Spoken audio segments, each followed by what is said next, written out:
우리 성경을 다 찾으셨으면 하나님의 말씀으로 믿고 감사히 받겠습니다. 아멘. 우리 다 자리에서 일어나셔서 주신 말씀을 한 목소리로 합독하면서 하나님의 음성을 듣습니다. 같이 12절부터 읽습니다. 내가 이미 얻었다 함도 아니요 온전히 이루었다 함도 아니요 오직 내가 그리스도께 예수께 잡힌 바 된 그 잡으려고 달려가노라. 형제들아, 나는 아직 내가 잡은 줄로 여기지 아니하고 오직 한 일, 즉 뒤에 있는 것은 잊어버리고 앞에 있는 것을 잡으려고 표대를 향하여 그리스도 예수 안에서 하나님이 위에서 부르신 부름의 상을 위하여 달려가노라. 그러므로 누구든지 우리 온전히 이룬 자들은 이렇게 생각할지니 만일 어떤 일이 너희가 달리 생각하면 하나님이 이것도 너희에게 나타내시리라. 오직 우리가 어디까지 이르렀든지 그대로 행할 것이라. 아멘. 자리에 앉아 주시기 바랍니다. 오늘도 우리 신명교회에서 함께 예배드린 여러분 진심으로 환영하고 축복합니다. 할렐루야. 자, 우리 옆 사람과 인사 한번 하죠. 오셨으니 잘하였나이다. 오셨으니 잘하였나이다. 은혜 받으시다. 사랑합니다. 축복합니다. 존경합니다. 가슴에다 손을 얹고 이렇게 고백합니다. 나는 이래봬도 하나님이 그냥 두고 보시기에도 아까운 사람이다. 시작. 나는 이래봬도 하나님이 그냥 두고 보시기에도 아까운 사람이다. 아멘.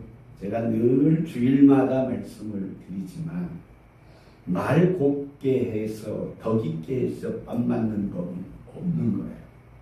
말에 갚은 거 아니고 말에 세금 낸 것 아니니까 말이라도 곱게 하는 습관을 갖자.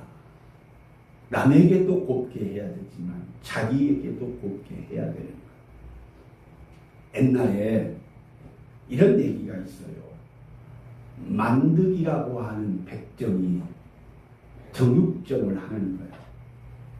옛날에 백정은 백정님이라고 하지 않고 백정놈이라고 했잖아요. 근데 그 정육점에 양반 영감님이 고기를 한 근 사러 온 거야. 그 백정놈한테 존댓말을 쓸 수 없고 고기는 사야 되고 그러니까 만드가 이놈아 고기 한 근만 더 주라 그랬어요. 그러니까 만드기가 예 그릇이 나갔습니다 하고 고기 한 근을 딱 띄어서 줬어요. 뒤에 이 들어온 손님 한 분이 선비 같은데 사장님 저도 고기 한 근만 떠주세요 그러는 거예요. 아이고 알았습니다. 만드기가 고기 한 근을 딱 부숴주는데 앞에 양반이 보니까 자기 고기 한 근하고 뒤에 사람 고기 한 근하고 차이가 엄청나게 나는 거예요. 화가 이만큼 나가지고 야 이놈아 같은 한 근인데 내 것은 이렇게 적고 저 사람 거 이렇게 많이 떠주면 되냐? 그러니까 여기서 만드기가 그렇게 얘기했대요.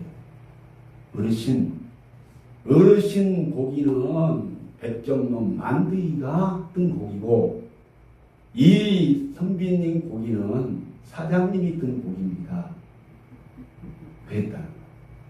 여러분 말 한마디가 중요하다는 얘기를 하는 거죠.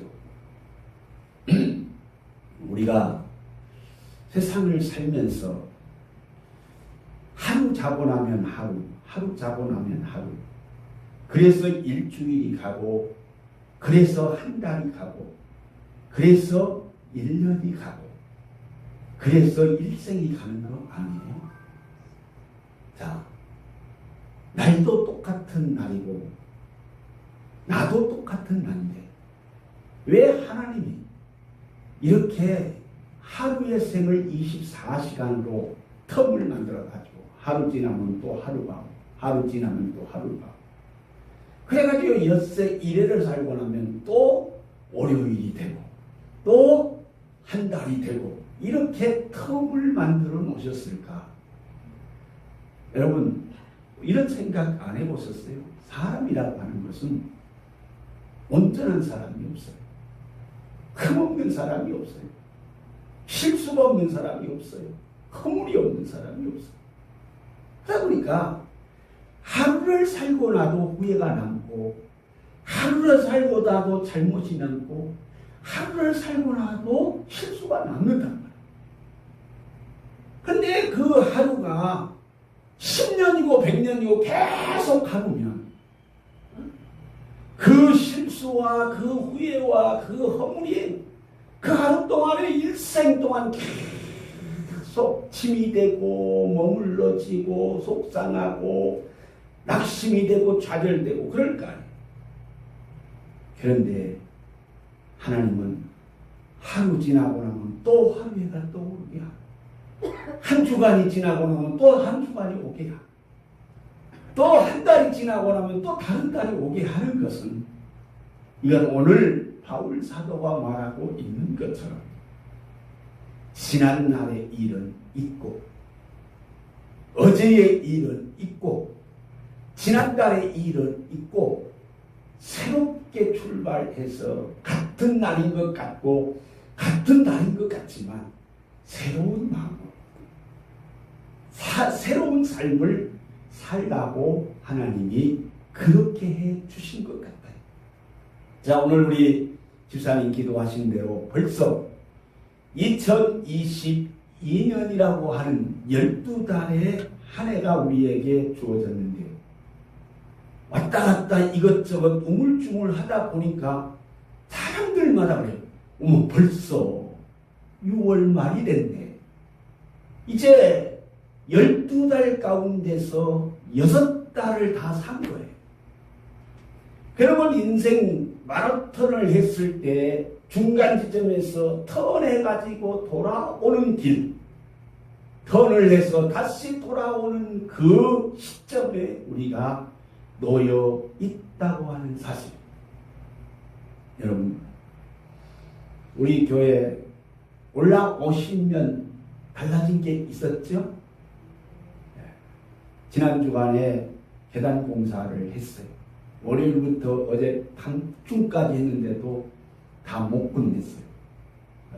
얼마나 일을 꼼꼼하게 내일처럼 또 재고 또 재고, 나는 대충 하세요. 아이고, 목사님 한 번 해놓으면요 오래 가고 썩을 때까지 가는데 잘해야 됩니다. 해가지고 몸을 안 세리고 열심히 했는데도 어제 저녁까지 못 끝냈어요. 그런데 그렇게 우리 교회 일을 열심히 해주신 그 사장님이 오늘 우리 교회로 오셨어요. 저 네 분이 오셨는데 우리 전양원 사장님 그 부인까지 같이 오셨어요. 우리 박수로 한번 환영하고 인사 한번 하시고 일어나 보세요. 고맙습니다. 감사합니다. 저분은 어려서부터 신앙생활을 했던 분이시래요. 그런데 이제 세상 살다 보니까 하나님은 변치 않는데 그 사람들 때문에 받은 상처, 아픔, 말 한마디에 천냥빚을 갚는다고 하는데 그 말에 받는 상처. 여러분, 우리가 그렇잖아요. 전쟁 중에 어제가 이 6.25 전쟁 72주년 되는 날인데 전쟁 중에 총에 맞아 죽은 사람보다 평상시 사람의 말에 죽은 사람이 훨씬 많다.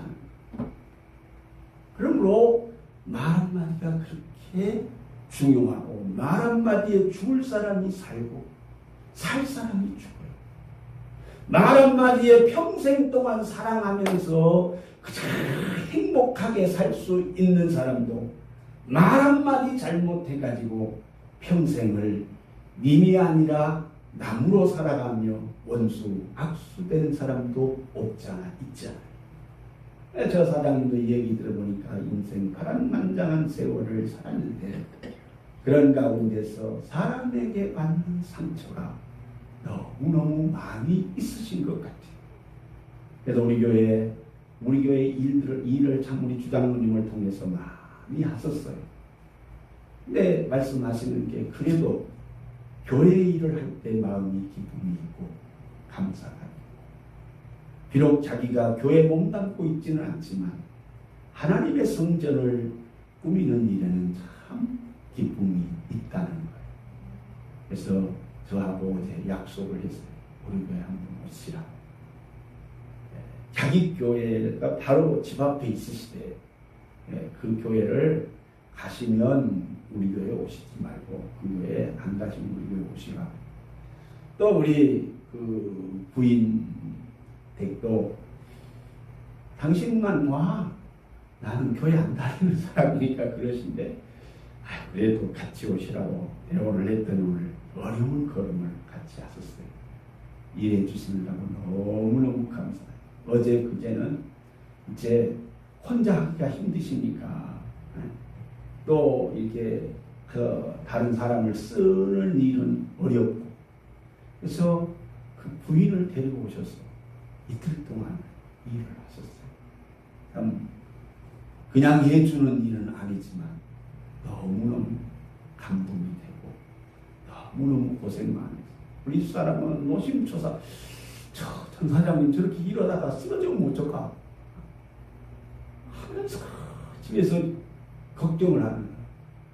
어제 조금 도와주고는 오늘 아침에 그러는 거야. 아이고, 전 사장님은 어떻게 하루 종일 그 일을 하네. 자기는 어제 앉아서 조금 나사 박아줬는데 아침에 못 일어나겠다는 거야.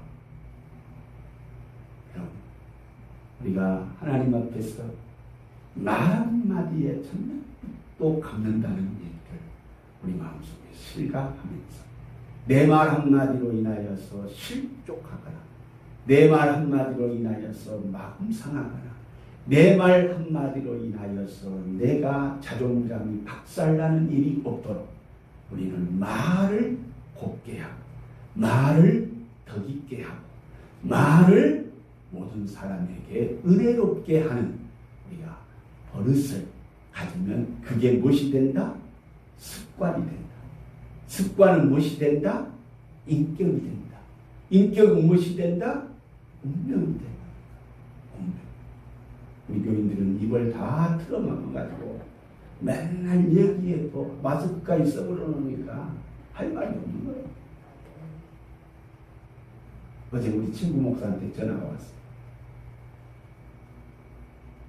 열심히 말씀 준비 잘 해가지고 나가 힘있게 외치하고 기도 격려를 해주고, 나는 그렇게 얘기했어. 우리 교인들은 금방 들어도 금방 잊어버려. 아침에 얘기한 거 정리해도 전혀 몰라. 그래도 안 되는데 새로 해야 된다. 여러분, 어떤 나이 많은 부잣집 영감이 이제 병이 났어요. 병이 나가지고 이제 몸져 눕게 되니까 영감이 마음속에 내가 이대로 이제 못 일어나고 이 세상을 떠날 것 같다 하는 생각이 듭니다. 근데 자기가 부리고 있는 일꾼이 영감님 방해하고, 영감님 왜 못 일어나고 누워 계십니까? 그러니까 영감님이, 그래 내가 이제 이 집을 떠날 시간이 가까운 것 같다. 그러니까 그 일꾼 바보 같은 놈이, 언제 가시는데요? 모르겠다. 그럼 어디로 가시는 거예요? 모르겠다. 그럼 언제 오시는 거예요? 모르겠다. 그러니까 이제 모르겠다는 말만 계속 하니까, 아니 영감님, 하루길을 떠나도 언제 갈 것인가, 어디로 갈 것인가, 언제 올 것인가는 계획을 하고 가는데, 영감님은 언제 갈 것인가도 모르고 어디로 갈 것인가도 모르고 언제 올 것인가도 모르면 어디로 가시는 거예요? 나도 모르겠다. 그 말 끝에 그 영감님이 자기가 평생 동안 가지고 다니는 지팡이를 그 일꾼에게 주면서, 이놈아, 이 지팡이를 너보다 더 미련한 놈이 있으면 그놈에게 이걸 줘라. 내 말을 그렇게도 못 알아듣냐? 그래서 그 지팡이를 받아들고 자기보다 더 미련한 놈을 찾아다니게도 없더라는 거예요. 자기가 세상에 제일 미련한 놈 같아서 온 동네를 돌아다니다가 이 생각해 보니까 그 지팡이는 영감한테 줘야 되겠더라는 거예요. 그 영감한테 가져야지. 어르신, 이 지팡이는 아무리 생각해봐도 영감님이 받아야 될 것 같습니다. 왜 이거만 내가 받아야 돼? 아니, 세상에 영감님. 이 집을 떠난다면서 언제 떠날지도 모르고, 어디로 가야 될지도 모르고, 언제 올 줄도 모르는 그런 바보 같은 사람이 어디가 있대요? 영감님, 이 지팡이 영원한 주인입니다. 그러더라고요. 여러분, 그렇습니다. 우리가 한 길을 가더라도 계획을 세워가지고 목적지를 두고 돌아올 날들을 기약하면서 살아가지 않습니다.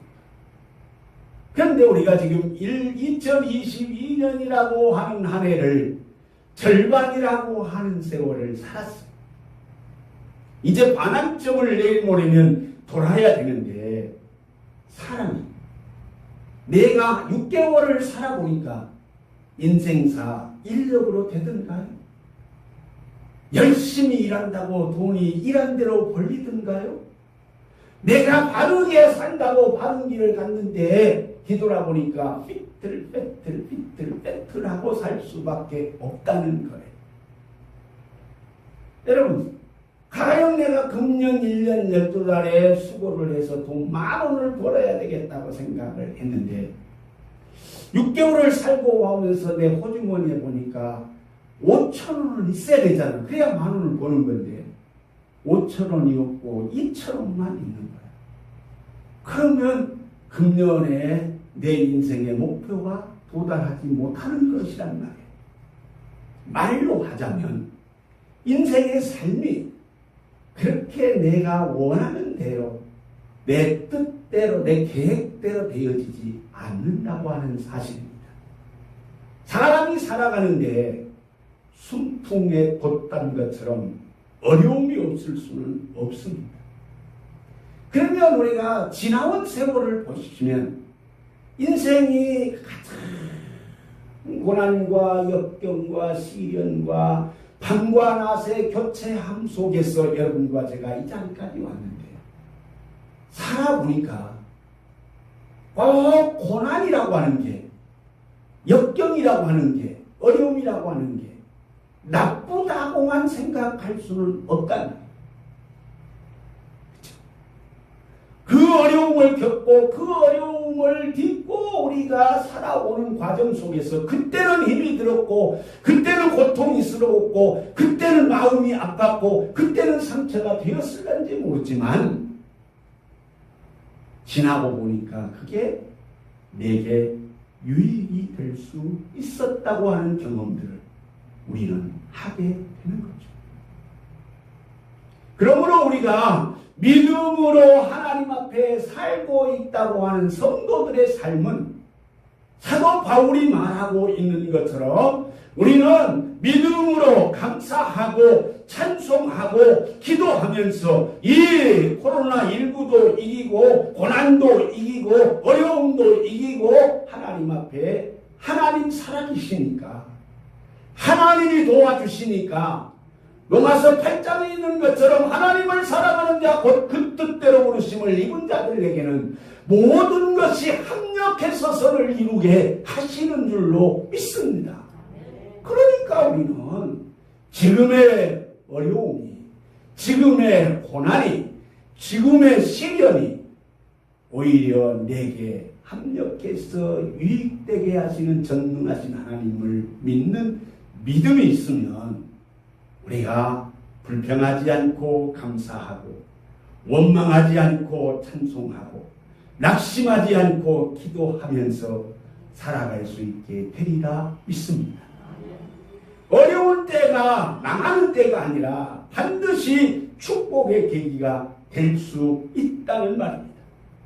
빌립보서 4장 2절 말씀에 바울은 이렇게 말합니다. 나는 비천에 처할 줄도 알고 풍부에 처할 줄도 알아. 모든 일 곧 배부름과 배고픔과 풍부와 궁핍에 처할 줄도 아는 일체의 비결을 배웠노라. 바울은 훌륭한 사람이에요. 내가 비천에 처할 줄도 알았다. 풍부에 처할 줄도 알았다. 배부름과 배고픔과 풍부와 궁핍에 처할 줄도 아는 일체의 비결을 배웠다는 거요. 어려운 때를 견딜 수 있는 비결을 배웠다는 거요. 그 비결이 무엇이냐? 13절에 보면 내게 능력 주시는 자 안에서 내가 모든 것을 할 수 있느니라. 하나님이 능력을 주시고 하나님이 이기게 하시고 하나님이 도와주셨기에 그 어려움도 그 고난도 그 시련도 다 이기고 오늘에 올 수 있었다고 하는 사실. 어려운 때를 견딜 수 있는 비결을 우리에게 가르쳐주고 있는 바울이 오늘 본문에서 이 3장 12절부터 내가 이미 얻었담도 아니요 온전히 이루었담도 아니라 오직 내가 그리스도 예수께 잡힌 바 된 그것을 잡으려고 달려가노라 하는 말씀을 하고 있습니다. 제가 늘 몇 주 전부터 말씀드리고 있죠. 예수님을 내 인생의 손님으로 모시고 살지 말고 내 인생에 누구로 모시고 살자? 주인으로 모시고 살자. 여러분, 내 인생의 주인이 되시면, 예수님이 내 인생의 주인이 되시면 여러분과 저는 염려하거나 걱정하거나 근심하거나 고민할 것이 없잖아요. 왜? 예수님은 만왕의 왕이요 모든 걸 다 알고 모든 걸 다 하시는 전능하신 하나님이기 때문에 여러분, 자식들을 길러보십시오. 어린 자식들이 부모가 있으면 그 앞날에 대해서, 그 내일 먹을 거에 대해서, 잘 거에 대해서 아무 걱정을 하지 않습니다. 여러분, 애들이 밤에 잠자리에 들 때 잠자리에 들면서 엄마, 내일 아침에는 뭘 먹을까? 내일 아침에 엄마 밥 해줄 거야? 안 해줄 거야? 이렇게 묻는 자식은 아무도 없어요. 그저 편안하게 잠자면 엄마가 맛있게 해가지고 차려놓고 잠자는 나를 깨워서 먹어라 먹어라 먹어라 할 것이라고 철저하게 믿고 그냥 편안하게 사는 거 아니에요? 그러니까 우리가 하나님을 믿는다면, 여러분, 제가 하나님을 우리는 무슨 영감을 통해 가지고 하나님의 음성을 듣고 하나님이 사람처럼 나타나 가지고 막 이렇게 우리 눈에 보여 가지고 믿는다, 그런 사람은 이 세상에 아무도 없어요. 하나님은 신이기 때문에 우리 눈에 안 보이는 거예요. 하나님의 신의 말씀이 있대 내 귀에 안 들리는 거예요. 내 하나님이 우리에게 알게 해주시는 것이 바로 하나님의 말씀을 성경으로 기록해가지고 우리에게 보여주신 거예요. 그러니까 여러분과 제가 하나님 살아계시고 하나님이 나를 위해서 이 땅에 사람의 몸을 입고 오셔서 십자가에 못 박혀 죽으셨다고 하는 사실을 여러분이 2000년 전에 살아서 봐가지고 믿는 게 아니잖아요. 그 음성을 들어가지고 믿는 게 아니라 우리는 성경 말씀을 보니까 하나님 살아계시고 하나님이 이 땅에 사람의 몸을 입고 오시고 모든 인간의 죄를 위해서 십자가에 못 박혀 죽으시고 그를 믿는 자에게 죄 용서함을 주시고 하나님의 자녀가 되게 해주셔서 하늘나라 백성 만들어 주신다고 하는 게 성경에 기록되어 있기 때문에 성경을 보고 우리는 그대로 믿기 때문에 이 자리에 나와서 앉아있는 거예요. 믿습니까? 그렇다면 그 사실을 믿어서 이 자리까지 왔다면 그 다음에 모든 문제도 너희는 염려하지 마라. 너는 두려워하지 마라. 너는 걱정하지 마라. 요한복음 14장 1절에 너희는 마음에 근심하지 말라. 하나님을 믿으니 또 나를 믿으라. 하나님이 말씀에 놓으시는 말씀을 우리는 보고 믿는 거예요. 그러므로 하나님이 왜 걱정하지 말라고 했을까?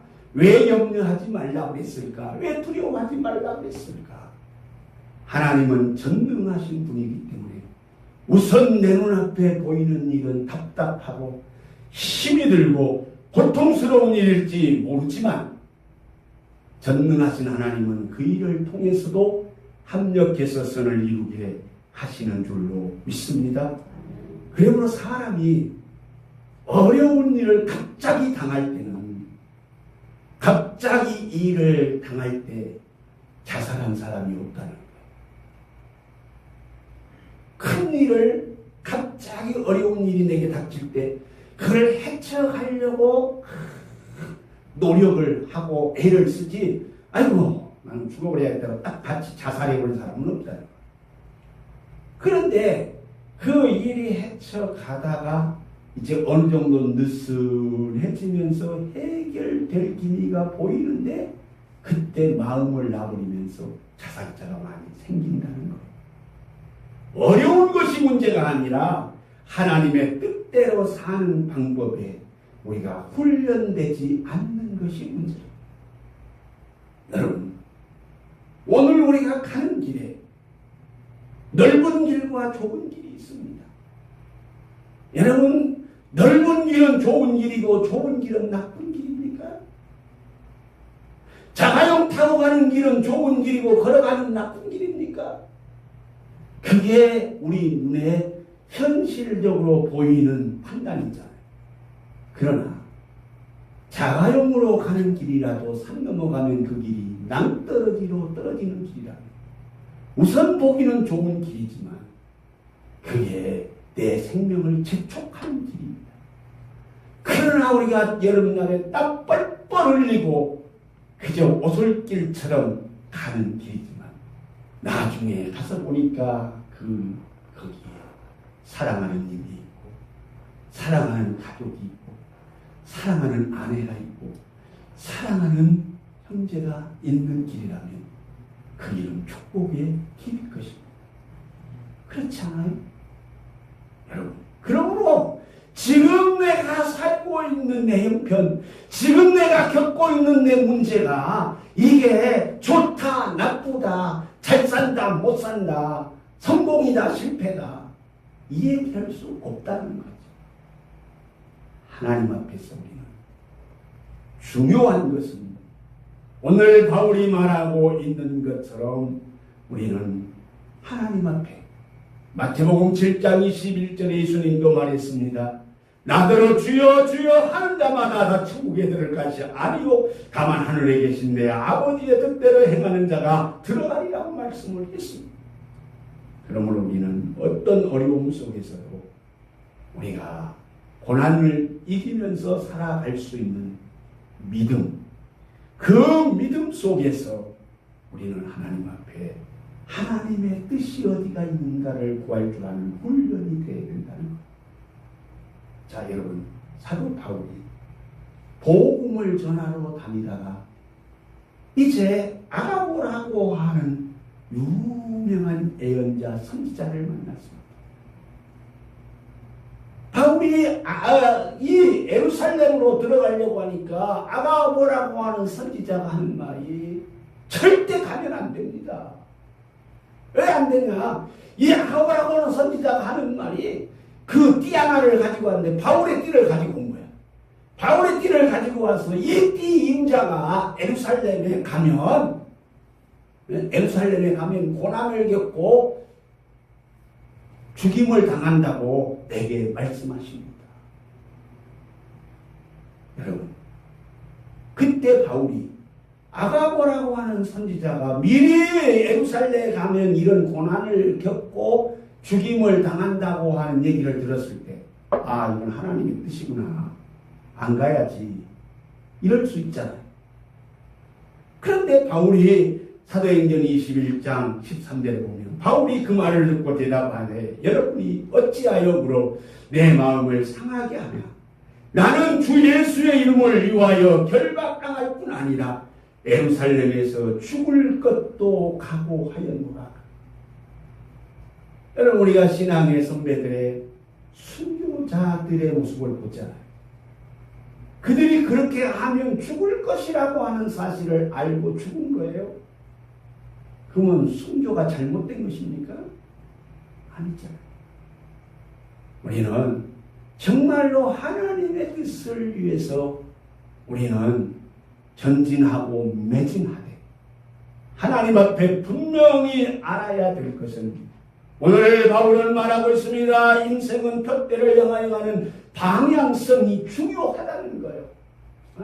어느 방향으로 가느냐가 중요하지 어떤 길을 가느냐가 그렇게 중요하지 않다는 거예요. 여러분, 내가 서울로 가야 되는데 부산 쪽으로 향하여 간다면 아무리 가도 그건 잘못된 길로 가고 있는 거란 말이에요. 우리가 하나님 앞에서 인생에 가는 길의 방향성이 중요한 거예요. 그러므로 운동선수들이 운동장에서 이 볼 하나를 차더라도 자기 팀의 쪽으로 서지 않고 상대방 팀으로 차야 그게 승부가 나는 것처럼 지금 6개월을 지나고 나서 여러분들의 가는 길이 방향이 바로 되어서 가고 있는지 아니면 인생에 하나님이 나를 향한 방향의 역으로 가고 있는가를 생각해 봐서 다른 방향이라고 하면 그 일을 직진해 가지만 다른 방향이 되었다면 방향 조정을 해야 된다는 것. 오늘도 우리 전사장님 같이 오셨는데 정말 누가 보든지 그 하루 종일 수고하고 애쓰는 일들 보면 너무너무 마음이 감동될 만큼 고생을 많이 하시더라고요. 하지만 그런 고생을 하고 살면서 하나님 앞에 하나님이 내게 이 맡겨주는 방향을 따라서 가고 있는지 하나님의 이 역방향으로 돌아서 가고 있는지를 생각하고 살아야 되는 거 아니냐. 우리는 방향이 중요합니다. 그러므로 전에는 사도 바울도 예수 그리스도를 믿는 사람을 잡아 죽이는 잘못된 삶으로 살았지만 그가 다메섹 도상에서 예수 그리스도를 만나면서 그를 완전히 방향 전환을 해서 하나님 앞에 돌아갔다고 하는 사실. 우리가 회개라고 하는 말과 뉘침이라고 하는 말은 다릅니다. 뉘침이라고 하는 것은 가던 길을 가면서 야 서울 가야 되는데 내가 이렇게 가면 안 되는데 아니 서울 쪽으로 가야 되는데 내가 이렇게 가면 안 되는데 그러면서 계속 부산 쪽으로 가는 걸 뉘침이라고 하는 거예요. 알겠어요? 서울 쪽으로 가야 될 사람이 부산 쪽으로 가면서 이렇게 가면 잘못 간 것 같은데 또 그냥 가는 거예요. 아 이렇게 가면 안 된 것 같은데 또 가는 거예요. 이게 뉘침이. 그렇게 하면 안 되는 거예요. 잘못되어서 잘못된 길로 갔다. 그러면 뭘 해야 되느냐? 턴을 해야 돼요. 턴. 그렇죠? 차를 몰고 가다 내가 잘못된 길로 갔다 할 때 턴을 해서 유턴을 해서 돌아서서 유턴을 하는 게 회개라고 해요. 뉘친 것하고 회개는 다른 거예요. 세상의 모든 일들은 결단이 필요합니다. 결단이 없이 뉘침만 가지고 있으면 나중에 가면 물에 물 탄 듯 술에 술 탄 듯 그 인생이 그대로 끝이 나는 것. 우리는 이 시장에 가서 물건 하나를 사더라도 결단이 되어야 되는 거. 사람과 사람이 만나서 친구로 사귀더라도 결단이 되어야 되는 거고 인생 속에서 내가 사업을 하든지 장사를 하든지 무엇을 하든지 간에 결단이 되어야 그 일에 성공 실패를 판가름할 수 있는 것이 방향성이에요. 여러분과 제가 가는 길에 방향성이 분명하다면 오늘의 오솔길이라도 오늘의 오르막길이라도 여름길에 땀이 비오듯 쏟아지는 길이라도 그 길로 가는 것이 우리가 인간 삶에서 신앙생활에서 후회 없이 살아갈 수 있는 길인 줄로 믿습니다. 두 번째는 인생의 목적지에 도착할 때까지 계속성이 있어요. 여러분, 우리가 방향이 설정이 됐으면 인생 가는 길에 힘든 일도 있고 고통스러운 일도 있고 오르막도 있고 넓은 길도 있고 좁은 길도 있을 수밖에 없습니다. 맨날 평탄한 대로만 있으면 좋을 것 같지요.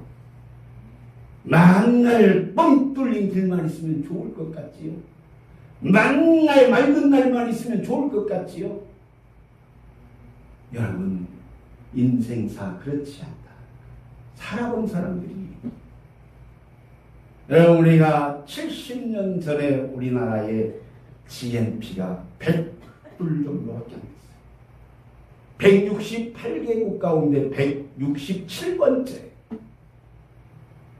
70년이 지난 오늘날 우리나라의 GNP는 3만 불이다.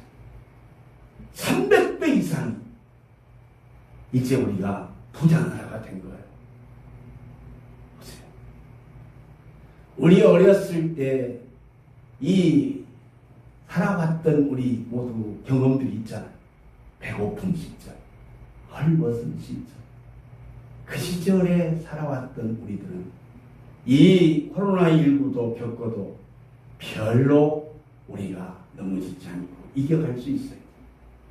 그런데 배부른 시대에 살아온 우리 젊은이들, 이 어려움을 이기기가 어렵다. 평탄한 대로만 가고 엄마 아버지가 주는 밥만 먹고 살아온 애들은 군대 가도 견디지 못하는 것, 어려움도 이기지 못하는 것. 제가 얘기했잖아요. 제가 저 광교산에 가가지고 저 어디요, 두봉이 쌍둥이 봉이 있는 형제봉을 바위에 보니까 아주 멋있게 생긴 나무가 하나 있어요. 크지도 않고 손가락만. 저걸 뽑아다가 우리 집에 화분에 심어놓으면 진짜 이쁘겠다. 분재를 하겠다는 생각이 있어서 손가락만 하니까 그냥 한 손으로 딱 뽑으려고 가서 한 손으로 딱 잡아보니까 벌써 이런 평지에 있는 나무하고 그 바위 틈에 있는 나무가 딱 잡은 데 감각이 다르구나. 그 중간에 끊어져 버리면 끊어지지 그 뿌리가 뽑히지는 않는다. 여러분, 우리가 그 산에 커가는 나무도 바위에서 큰 나무와 옥토에서 큰 나무는 그 뿌리가 다르다. 우리말에 이런 말이 있어요. 가다가 아니 가면, 가다가 중단하면 아니 가면 못합니다. 우리는 연속성이 있어야 돼. 계속성이 있어야 돼. 우리가 신앙생활도 하다 말면 안 돼요. 가다 말면 안 돼요. 우리가 하나님 앞에 갈 때까지 자녀로서 부모에게 효도하는 것도, 부부간을 사랑하는 것도, 형제간에 우애하는 것도 내 인생의 모든 삶에 연속성이 있어요. 어제는 잘했다가 오늘은 틀어져. 어제는 사랑한다고 쪽쪽쪽쪽 하다가 오늘은 등 돌리고 이래서는 안 돼. 사랑도 일도 신앙도 연속성 있게 가는 삶을 우리는 살아야 된다는 것. 세 번째는 비전성입니다. 여러분, 지난 주일도 제가 말씀을 드렸습니다.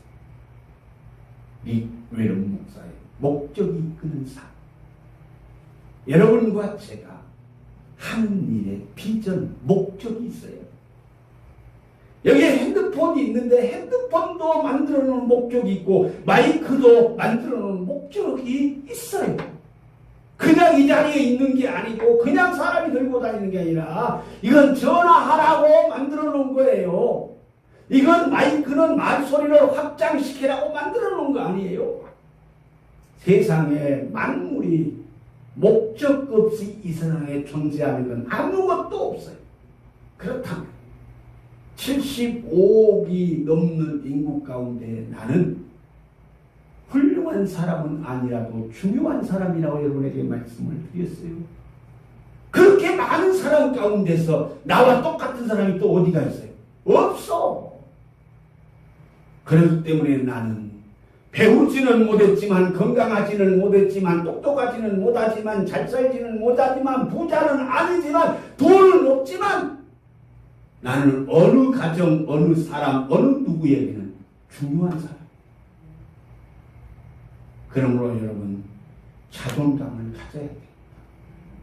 적어도 나는 하나님이 이 땅에서 나를 위해서 이루시고자 하는 비전, 나를 위해서 이 땅에서 내가 해야 될 사명, 지난 수요일날도 금요일날도 제가 말씀을 드렸지만 사명, 하나님이 나를 부르시는 소명, 그리고 우리는 생명을 위해서 비전을 가지고 목적을 가지고 우리가 살아온 6개월도 중요하지만 오늘 바울은 말합니다. 이제는 편대를 향하여 예수 안에 있는 하나님이 위해서 부르신 부름의 상을 위하여 달려가라.